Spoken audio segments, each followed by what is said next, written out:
Vous avez confronté votre rêve à la réalité pour le rendre plus réaliste? À présent, vous pouvez rédiger votre pitch. Il existe différentes structures pour faire passer votre message. Je vais vous en présenter 5. Au-delà du format, ce qui importe, c'est de captiver rapidement votre audience et d'être efficace. Interpellez avec votre accroche, soyez concret, apportez de la valeur et de l'émotion et terminez avec un appel à l'action. Voici quelques idées.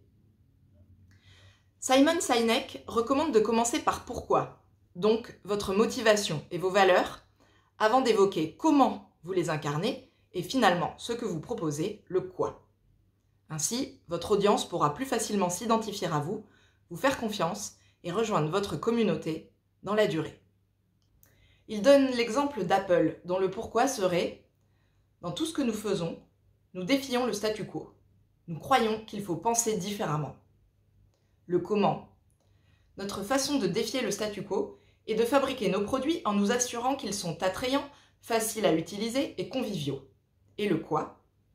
Nous fabriquons d'excellents ordinateurs et téléphones. L'elevator pitch correspond à la formule suivante. Pour tel client, nécessitant tel besoin, machin chose est tel type de produit, service ou idée qui propose tel avantage clé. Contrairement à nos concurrents, machin chose présente ce facteur unique de différenciation.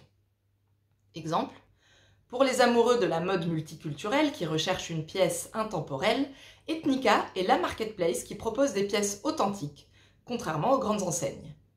Ethnica, c'est avant tout une collaboration avec des créateurs et du fait main qui rend chaque pièce unique. Le web marketing, lui, mise sur l'émotion. Dans un premier temps, il fait ressentir la douleur, l'urgence et la gravité du problème à résoudre en actionnant un des 3 leviers de la motivation.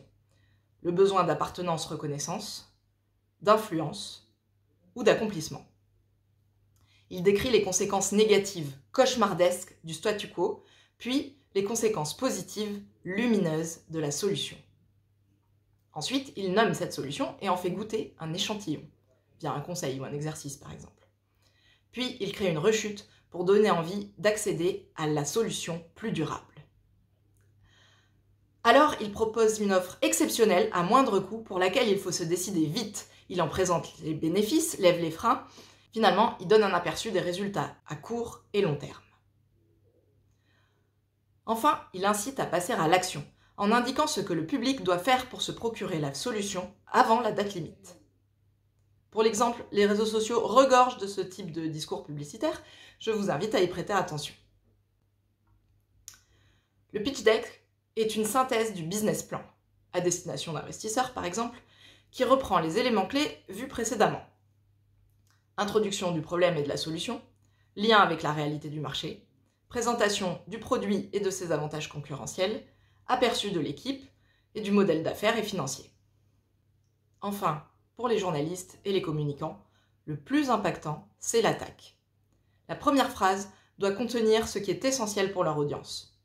Ils rédigent ensuite le contenu en pyramide inversée, hiérarchisé par ordre décroissant d'importance. Voilà, maintenant, à vous de pitcher!